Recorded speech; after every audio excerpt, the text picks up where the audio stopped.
한 30여 년 전에 삼성전자 우리 회장이셨던 고 이건희 회장님은 임직원 200여 명을 모아놓고 와이프와 자식 빼고는 다 바꾸라는 주문을 했습니다. 1995년 당시에 스마트폰이 없었을 때였죠. 그 애니콜 불량률이 12%에 달해가지고 거의 판매를 할 수 없는, 그 품질이 너무 떨어진다는 평가들이 계속 쏟아져 나오고 있었습니다. 그랬을 때 불량 제품 15만 대를 모두 폐기시켜버리는 결단을 내렸습니다. 그리고 다 한 자리에 모아놓고 불에 태워버렸습니다. 그 화형식을 이렇게 진행했습니다. 그렇게 폐기가 된 제품의 값이 약 500억 원 정도 가까이 되는 돈을 다 태워버린 거예요.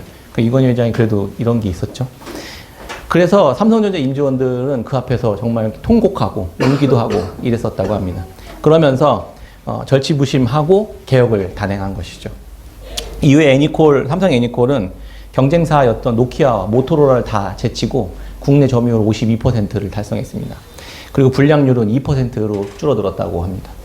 이 일은 지난 이제 30년이 지난 지금까지도 혁신이라는 말이 나올 때마다 회자되는 이야기로 경영진들 안에서는 굉장히 유명한 이야기로 회자되고 있습니다. 혁신은 개혁과는 좀 다르게 한 번에 확 뒤집고 변화시킨다는 의미를 담고 있습니다. 개혁, 혁신, 혁명 같은 이런 단어들 안에 쓰여지는 이 혁이라는 단어가 되게 흥미로운 이야기가 있었다는 것을 발견했습니다. 알게 되었어요. 예전에 이렇게 우연히 들었는데 한번 요번에 찾아봤거든요. 그래서 한문 선생님께 공부하면서 배웠습니다. 가죽혁이라는 단어는 이 한자의 의미는요, 이렇게 그 동물을 머리 끝부터 꼬리까지 그 껍질을 싹 홀라당 벗기는 것을 의미합니다. 그 두 손으로 이렇게 가죽을 벗겨내는 모습을 하고 있다고 하더라고요. 그러면서 원래 그런 날 것 그대로의 가죽은 털도 있고 피도 나고 하잖아요. 근데 그 가죽은 혁이라는 단어 쓰지 않고 피라는 단어를 쓰죠. 가죽피. 예. 그래서 혁이라는 단어는 그 벗긴 가죽을 다시 손질해서 무드질해서 가죽으로 만들어낸 것. 그게 바로 혁이라는 단어라고 합니다. 그러니까 본질적으로 이 껍질은 그대로 존재하는데 그 본래 형상, 그 본질적인 그 재질은 그대로 유지하지만 그 무드질을 통해서 전혀 새로운 어떤 제품이 된 것이죠. 그걸 혁이라고 한다는 거예요. 생가죽을 매만져서 부드럽게 하는 무드질을 통과해야만 얻을 수 있는 그 가죽. 그게 바로 혁이라는 것입니다.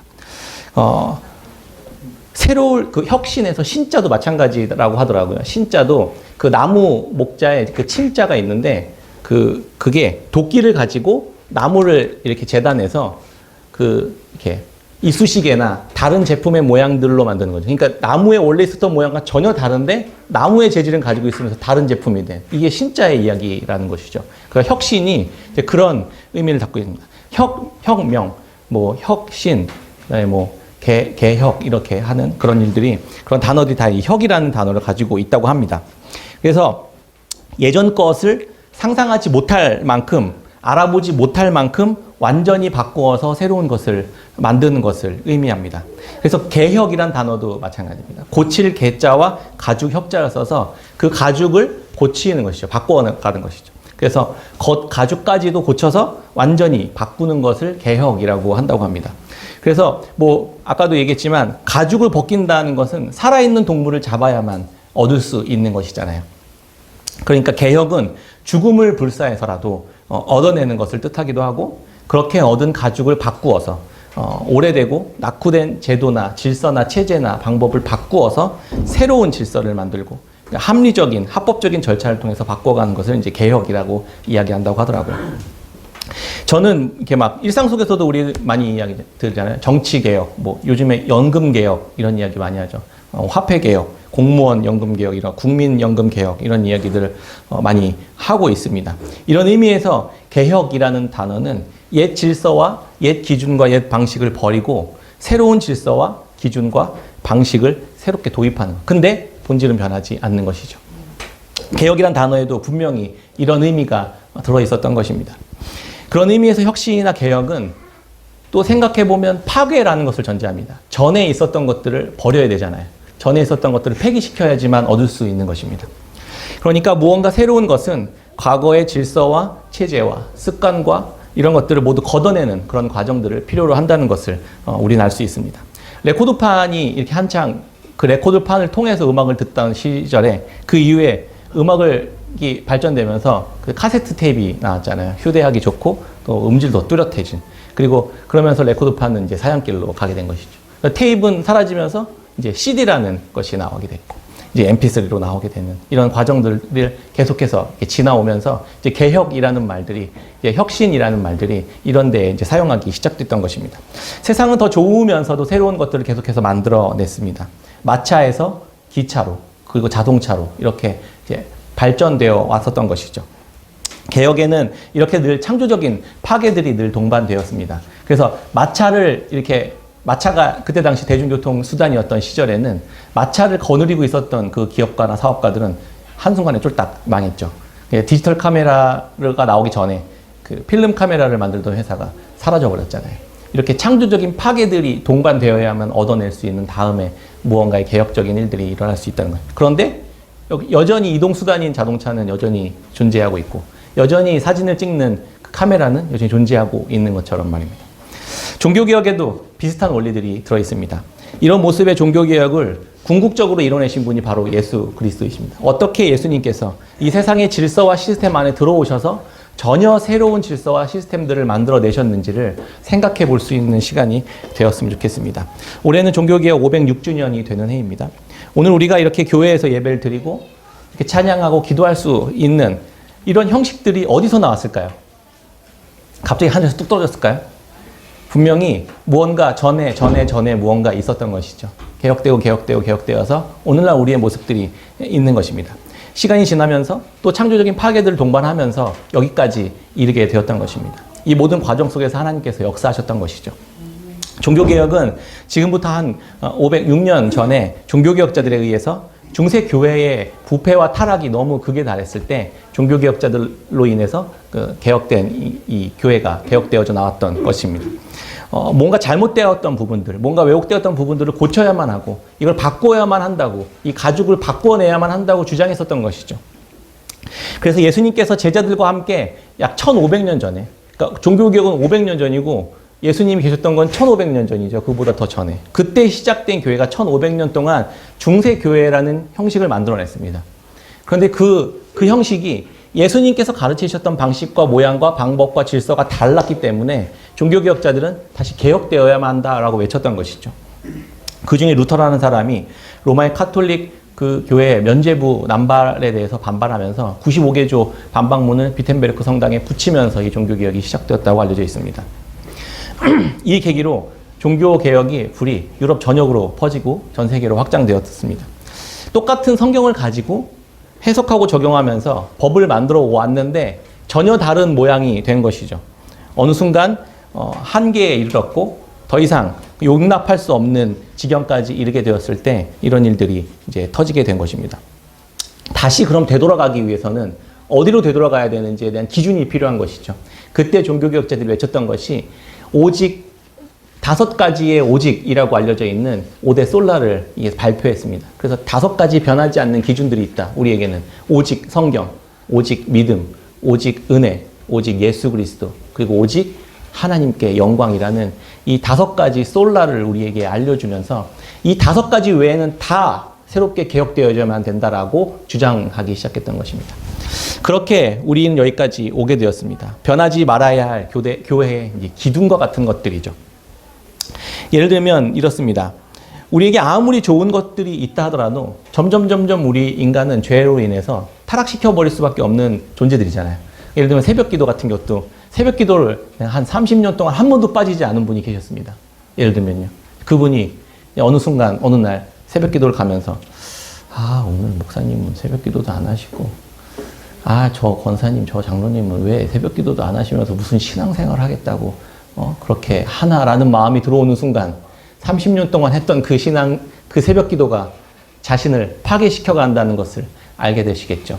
새벽 기도는 물론 좋은 것입니다. 그렇지만 그것이 우리로 하여금 오직 은혜와 오직 믿음과 오직 예수 그리스도와 오직 말씀과 오직 하나님께 영광이 되는 일 외에 다른 일로 사용되어지는 순간 그것은 바로 모든 것이 다 죄로 빠져버리게 되는 이런 악순환이 발생되는 것이죠. 우리는 이것을 늘 기대해야만 합니다. 또 긴장하면서 생각해야만 하는 것이죠. 반대로 새벽 기도를 오래 하면서 이 5가지 오직이 점점 더 개발되고 점점 더 우리 몸 안에, 우리의 육신 안에, 우리의 언행과 행동과 삶 안에 녹아져 들어온다면 그 새벽 기도는 우리에게 너무나 놀라운, 너무나도 감사한 그런 선물이 되는 것이죠.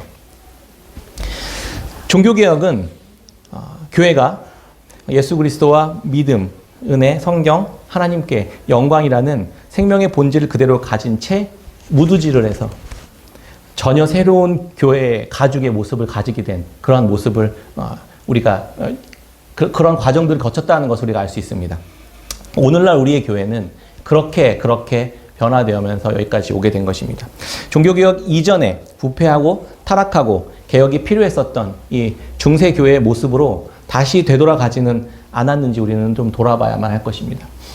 세속에 물든 새로운 욕망을 추구하는 그런 오늘날에 우리가 그 세속에 물든 옷을 입고 있으면서 동시에 신앙생활을 하면서 하나님을 예배한다고 하면서 하나님을 사랑한다고 하면서 하고 있는 모습은 있지는 않은지 우리가 이 종교개혁 주간에 한번 우리의 삶을 한번 돌아보았으면 좋겠습니다. 예수 그리스도 안에서 우리의 삶을 개혁해내시는 그리스도 안에서 다시 오직 이 5가지 안으로 돌아가는 저희들이 되면 좋겠다 생각해 보았습니다. 종교개혁가들이 항상 종교개혁을 이루고 나서 하고 난 이후에 후대에 남겨줬던 아주 중요한 한마디가 있습니다. 개혁된 교회는 늘 다시 개혁되어야만 한다는 이 중요한 한마디를 남겨주었습니다. 종교개혁 506주년을 맞이하면서 개혁된 교회가 계속 항상 개혁되고 있는지, 오늘날 교회는 또 우리잖아요. 우리 공부하면서 이제 배웠잖아요. 교회는 이 벽돌로 만든 건물이 아니라 여러분들 그리스도 안에, 믿음 안에 있는 여러분들 한 사람 한 사람이라는 사실들을 우리가 알게 되었잖아요. 이 교회가, 여러분들이 그리스도 안에서 날마다 개혁되어져 간다라는 것을 우리가 늘 기억했으면 좋겠습니다. 내가 말씀 앞에서, 그리스도 앞에서 내 삶의 기준과 방법론과 가치들이 계속해서 다시 복음 앞으로 돌아가서 개혁되어져 가고 있는지를 날마다 살피면서 긴장하지 않으면 아까 예를 들었던 이 새벽 기도의 그런 어떤 참사들이 우리 안에 다시 한번 일어나게 되지 않을까 생각합니다. 그렇게 되지 않도록 날마다 우리가 개혁된 교회지만 동시에 늘 개혁되어야만 하는 그러한 길을 가는 그런 삶을 우리가 계속해서 살아갔으면 좋겠습니다. 요한계시록은 바벨론이라고 하는 통칭하는 하나님을 대적한 이 세상에 대한 심판이 많은 부분들을 차지하고 있습니다. 7번의 인재앙, 7번의 나팔재앙, 7번의 대접재앙을 계속 쏟아부으면서 하나님 세상을 심판하고 진노하고 계셨습니다. 그런데 그것이 영원히 멸망시켜버리려고 하시는 하나님의 의도가 아니라는 사실을 우리가 이제 알게 되었죠. 하나님께서 하나님의 백성들을 붙잡고 있는 이 권세자들을 폐하시기 위해 이 창조적인 파괴를 하고 계셨던 것입니다. 그러면 우리가 이해할 수 있는 것이죠. 이 파괴 이후에는 어떤 것이 있을까요? 새로운 것이 나타나게 될 것입니다. 그래서 21장, 22장의 요한계시록 모든 세상의 그 큰 바벨론, 음녀 바벨론이라고 불리는 그 바벨론이 멸망하고 난 이후에 하늘로부터 새 하늘과 새 땅과 새 예루살렘, 성전이 내려오는 것을 우리가 볼 수 있습니다. 하나님이 준비해 놓으신 새로운 것들이 우리 안에 다시 임하게 되는 것을 우리가 볼 수 있는 것입니다. 그렇게 나팔, 대접재앙이 우리에 계속 내리는 것을 지금까지 살펴보았고요. 이제 더 이상 돌이키도록 기회를 주시는 시간들은 뒤로 가면 갈수록 끝납니다. 언제까지나 기회를 주시는 건 아니시잖아요. 마지막 끝이 있는 것입니다. 종말에 가까워지는 것입니다. 세상이 끝나는 그날에 어떤 일이 벌어질까요? 7번째 마지막 대접재앙이 쏟아지면서 세상 제국의 총체였던 큰 성 바벨론이 멸망하는 모습을 보게 됩니다. 17장에서 사도 요한은 큰 음녀가 받는 심판의 환상을 봅니다. 큰 음녀가 받는 심판의 환상. 이 음녀는 뭐고, 그러면 심판은 어떤 모습일지 간단히 살펴보겠습니다. 이 음녀는 붉은 빛 짐승을 타고 있더라, 이렇게 기록하고 있어요. 이 짐승의 몸에 하나님을 모독하는 이름들이 가득하고 10뿔과 7머리가 있었더라, 이렇게 17장 3절에 기록하고 있습니다. 7머리와 10뿔, 어서 많이 들어본 모습 아닙니까? 요한계시록 13장 1절에서 보았던 바다에서 나온 짐승입니다. 그 바다에서 나온 짐승을 깔고 앉아서 위에서 그걸 다스리면서 그 금잔을 하나 들고 있는데 그 안에는 가증한 음행의 더러운 것들이, 물건들이 가득 들어있더라, 이렇게 기록되어 있습니다. 적 그리스도죠. 이 여인은 이 적 그리스도를 깔고 앉아서 그것과 함께 쾌락과 음란과 풍요와 기쁨들을 누리며 악한 권세를 휘두르고 있었던 어떤 모습이었던 것입니다. 당시 이 음녀는 성도들을 죽이고 그 피로 취해 있더라. 그 피에 취해 있더라. 막 죽이고 함부로 이렇게 하는 일들에 자연스러워진 상태를 이제 표시하고 있는 것이죠. 이때 당시에 요한계시록을 읽고 있었던 독자들은 이 음녀를 누구라고 생각했을까요? 로마의 제국으로 생각했던 것입니다. 로마의 제국. 뭐 7개 뭐 이렇게 머리 위에 깔고 있었던 것. 이게 산 위에 이렇게 세워진 그 국가, 제국. 이게 로마를 상징하고 있었거든요. 그러니까 이게 로마 제국이라는 사실들을 알고 있었습니다. 그러니까 이게 그 용과 그 바다짐승과 땅짐승이 이렇게 합작을 이루어서 이제 함께 사람들을 괴롭히고 이렇게 했다고 했었잖아요. 그걸 깔고 앉아서 있었던 그 음녀가 바벨론이었습니다. 그러니까 이게 시스템화된 어떤 총체적인 모습이었던 것이죠. 로마 제국은, 그러니까 로마 황제들은 계속 바뀌었잖아요. 로마 황제는 바뀌었는데 로마 제국은 계속 번성하고 있었잖아요. 그러니까 로마 제국을 이야기하고 있는 것이죠. 시간과 이 공간 속에 있었던 로마 제국이 음녀 바벨론의 모습을 하고 있었던 것입니다. 요한계시록 17장 18절에 분명하게 그렇게 여자는 무엇이라고 이야기를 분명히 해줍니다. 우리 같이 한번 찾아볼까요? 17장 18절. 17장 18절 읽어보겠습니다. 시작. 본 그 여자는 땅의 왕들을 다스리는 큰 성이라 하더라. 이 큰 성, 이 로마 제국은 다른 나라들을 장악하고 있었잖아요. 다스리고 있었잖아요. 그러니까 그 다른 나라들을 깔고 앉아서 다스리고 있었던 로마 제국을 이제 바벨론이라고 불렀던 것이죠. 환상 가운데 본 이 여인의 모습은 왕들을 다스리고 있었던 더 높은 그 제국을 의미했습니다. 큰 성 바벨론. 다른 나라들을 다스리고 정복해서 통치하는 큰 성이었던 로마 제국을 의미했습니다. 그런데 이제 지금은 로마 제국이 없잖아요. 그러면 로마 제국은 어떻게 된 것이냐? 이제 그 더 큰 의미에서 역사와 세대 속에서 하나님을 대적하여 높아진 세상의 모든 권세와 권력들을 다 총칭하는 말이라고 우리는 생각해 볼 수 있겠습니다.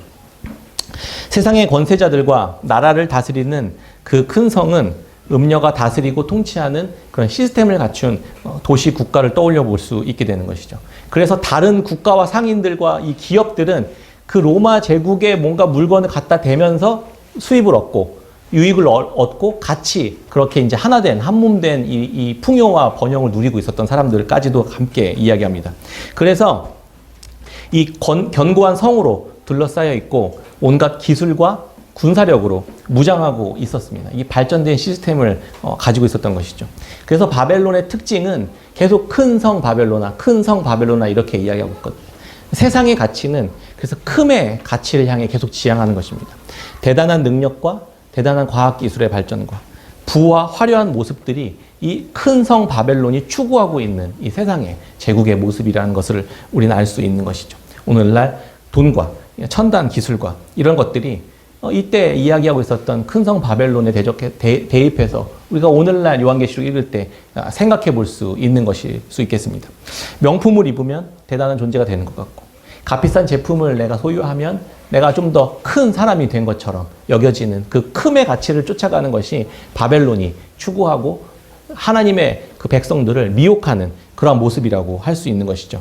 하나님 없는 세상은 그래서 이런 음녀의 모습을 하고 있다라고 알고 있게 되는 것입니다. 그것은 하나님의 거룩한 신부로 준비되어야 할 교회가 유혹과 그 미혹 가운데 빠지지 않도록 하기 위해서 하나님이 그 실체를 분명하게 우리에게 알려주셨던 것입니다. 교회는 이런 새 속에 물드는 것을 그래서 철저히 경계하는 것입니다. 그것을 음란에 빠지는 것이다 라고 본 것이죠. 하나님이 아닌 다른 것들이 하나님만 줄 수 있는 것을 줄 수 있다고 계속 속이는 그런 일들을 하는 게 바벨론의 특징입니다. 하나님의 백성들은 지금 이 음녀의 다스림과 통치 아래에서 살아가고 있었습니다. 바벨론 포로에 끌려가 노예로 살고 있었고, 로마의 다스림 아래에 종으로 살고 있었고, 노예로 또 박해받는 자들로 또 소외된 자들로 그들은 살아가고 있었습니다.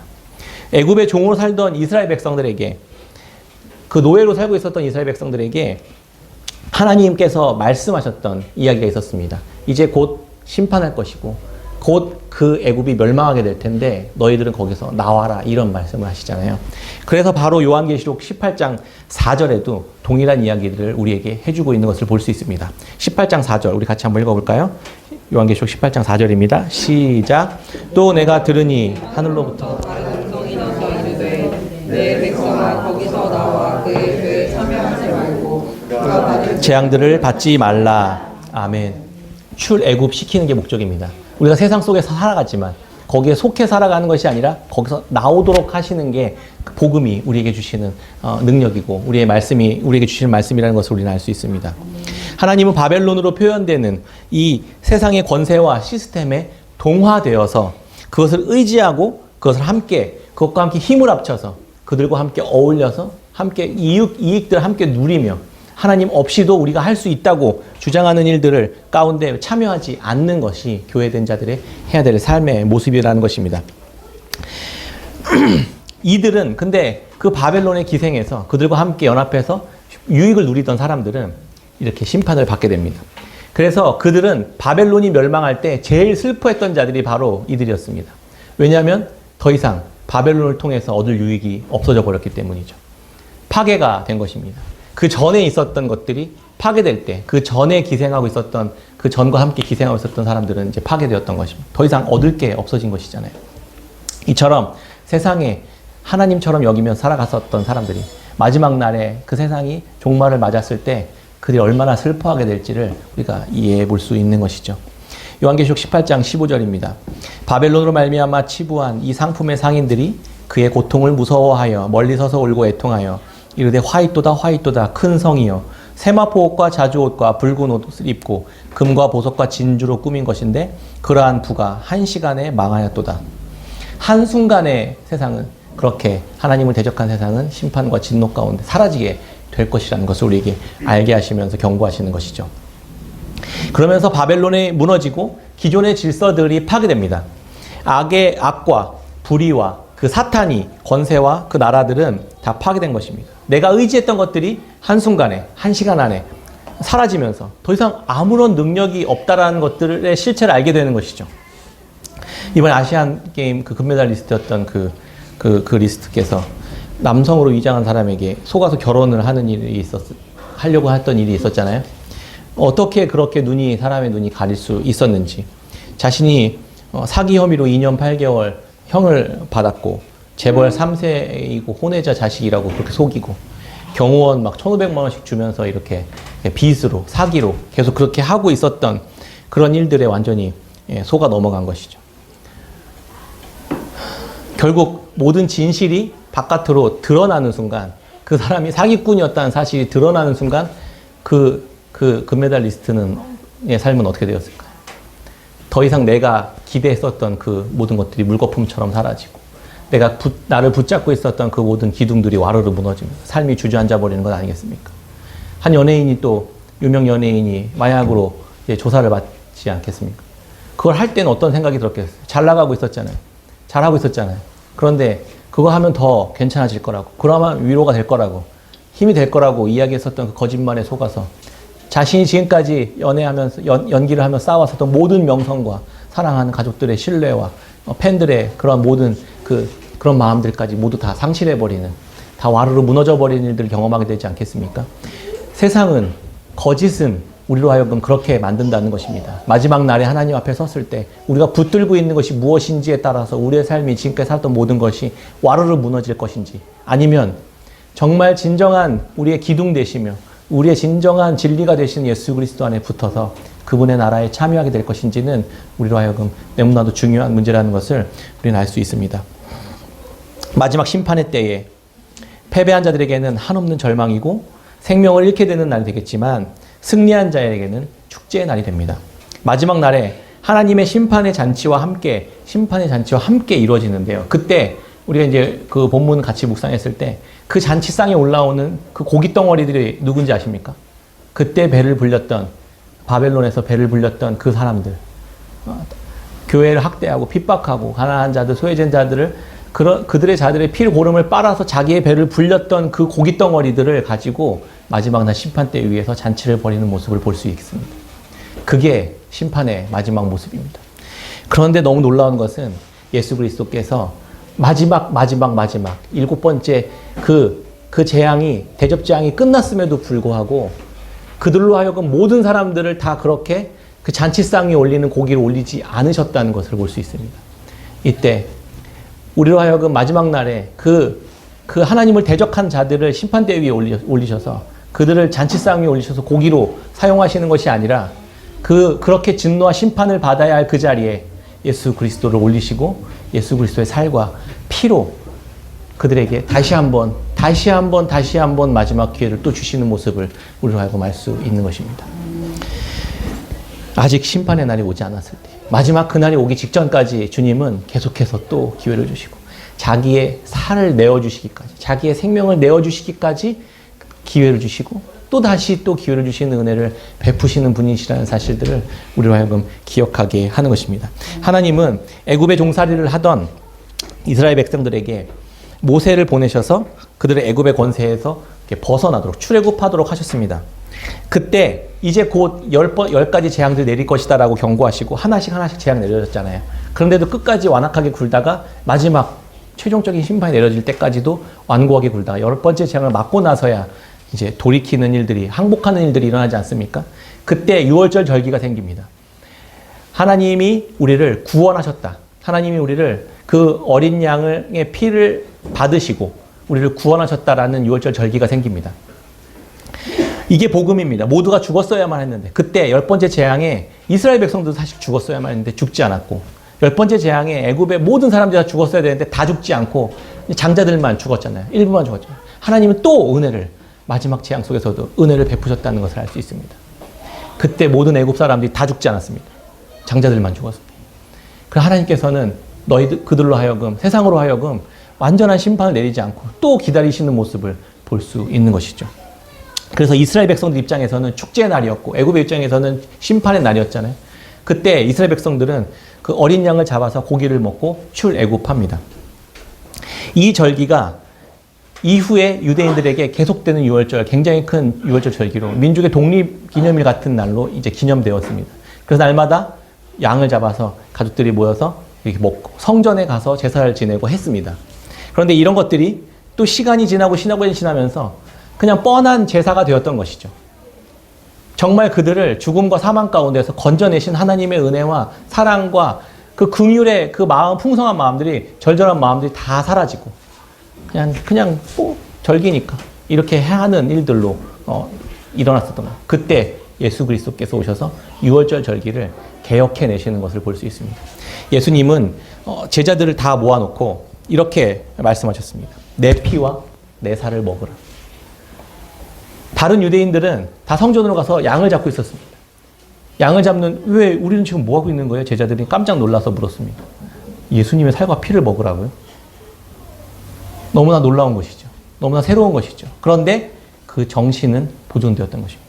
이제부터 너희들이 세상 속에 모든 악과 모든 죄와 모든 사망이 너희들을 장악하고 그렇게 있는 그 세상 속에서 내가 너희들을 건질 것인데 그 건질 수 있는 유일한 어린 양은 내 살과 내 피라는 사실들을 다시 한번 알려주게 되었던 것입니다. 내가 죽음으로 인해 세상이 다시 한번 기회를 얻게 될 것이다. 내가 죽음으로 인해 너희들이 죄와 사망과 그 영원한 그 악의 권세로부터 출애굽할 수 있게 될 것이다 라고 예수님은 유월절 절기를 새롭게 갱신해 주었던 것입니다. 그것이 오늘 우리가 함께 나눌 성찬의 의미입니다. 기념행사는 매우 중요한 메시지를 줍니다. 박 권사님과 주지사님 칠순이셨잖아요. 그래서 생일을 이렇게 했었는데 생일이면 가족들이 모두 모여서 생일에 초를 꽂고 불을 붙이죠. 노래를 부르고 식탁 음식을 함께 차리고 함께 즐겁게 축하하면서 먹습니다. 영국의 유명한 신학자인 이 톰 라이트라는 신학자는요, 성찬이란 무엇인가라는 책에서 아주 재미있고 흥미로운 이야기를 알려줍니다. 만약에 생일 파티를 전혀 알지 못하는 한 화성인이 와서 우리가 하는 이 칠순 생일 잔치를 구경하고 있었다고 생각해 보라는 겁니다. 그랬을 때 다 궁금한, 지금 뭐 하는, 이 지금 무슨 행동이죠? 사람들이 왜 모여서 왜 가운데 한 사람에게 이상한 우스꽝스러운 꽃갈모자를 씌워놓죠? 왜 가운데 케이크를 놓고 왜 거기다가 불을 지르려고 하죠? 이렇게 화나는데 왜 불을 왜 키우죠? 이런 이 우리가 하는 이 생일 축하 행사의 의미를 전혀 알지 못하는 그 화성인은 계속 질문을 쏟아붓는다는 겁니다. 이게 무슨 행동이죠? 지금 이렇게요. 우리가 6월절 성찬식을 행할 때 하나님을 전혀 알지 못한, 하나님의 스토리를 전혀 알지 못한 이들은 우리로 하여금 물어보게 될 것입니다. 이게 지금 무슨 짓이죠? 빵을 먹고 포도주를 먹으며 구원을 받아 출애굽할 거라고요? 이런 이야기가 이제 오버랩된 이야기들을 하는 것입니다. 이렇게 설명합니다. 그 사람의 태어난 날을 기념하는 날입니다. 그럼 그 사람이 또 묻겠죠. 이 사람이 오늘 태어났나요? 아니, 70년 전에 태어나셨는데요. 70년 전에 태어난 날을 기념하는 겁니다. 70년 동안 기념해 왔습니다. 우리는 이 사람의 탄생으로 인해 우리가 함께 기뻤고, 우리가 함께 즐거웠고, 우리가 함께 행복했습니다. 과거와 현재가 만나게 되는 것이죠. 또 이렇게 얘기하는 거예요. 오래오래 건강하게 우리 함께 살아요. 현재의 이 기념일은 과거를 기념하고 또 미래를 또 끌어옵니다. 이 행사, 이 기념식 안에는 과거의 어떤 의미와 미래의 어떤 의미가 함께 포함되어 있다는 사실을 우리로 하여금 알게 해줍니다.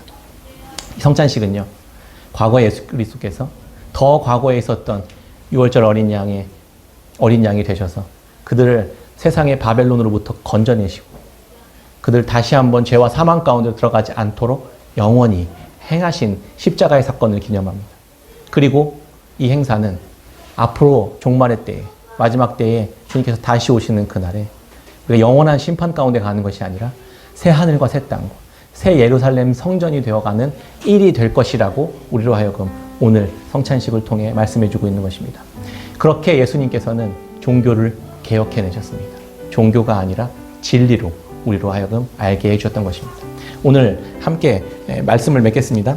예수님께서는 제자들에게 우리가 잘 알고 있는 새 술은 새 부대라는 비유를 우리에게 들려주셨습니다. 새 포도주를 낡은 가죽 부대에 넣는 사람은 없습니다. 그렇게 하면 새 포도주가 발효되면서 낡은 가죽 부대가 터져서 가죽 부대도 못 쓰고 포도주도 못 쓰게 된다는 이야기를 해주셨습니다. 이게 뭘 의미하는 걸까요? 예수 그리스도께서는 구약의 율법 안에 갇혀져서 더 이상 하나님의 사랑과 은혜를 알 수 없었던 이들에게 예수 그리스도께서 새 가죽 부대가 되셔서 새 계명을 너에게 주겠다. 새 율법을 내가 너에게 내 육신에 담아서 주겠다. 이런 의미입니다. 그것이 성찬식 안에 녹아들어져 있는 것이고, 이제 새 계명을 따라 우리로 하여금 새 포도주가 되신 예수 그리스도를 따라 주님께서 다시 오시는 그날에 새 예루살렘과 새 하늘과 새 땅에 우리가 참여하게 되는 그 약속과 언약을 받았다는 증표로 오늘 성찬에 참여하게 되는 것입니다. 더 이상 죄와 사망이 우리를 다스릴 수 없고 그것이 우리를 속박할 수 없다는 사실들을 이미 그렇게 그것으로부터 우리를 자유케 하셨다는, 승리하셨다는 이 소식이 예수 그리스도 안에서 완전히 성취되었다는 것입니다. 예수님께서 죽으시고 부활하신 후에도 다시 구약으로 돌아가 버린 중세 교회에게 하나님의 백성들, 이 종교 개혁자들을 세우시고 다시 개혁을 이루어 주셨습니다. 오늘날 우리들에게도 이 성찬식을 통해서 우리 각자가 다시 큰 성 바벨론의 가치를 따라 살고 있는 그러한 삶의 모습들, 마음의 태도들이 깨어지고 그로부터 십자가와 부활의 삶을 통해 새 이스라엘로 인도해 내시는 하나님의 놀라운 은혜와 하나님의 사랑의 개혁에 동참하는 오늘 이 시간이 되시기를 주의 이름으로 축원합니다. 아멘.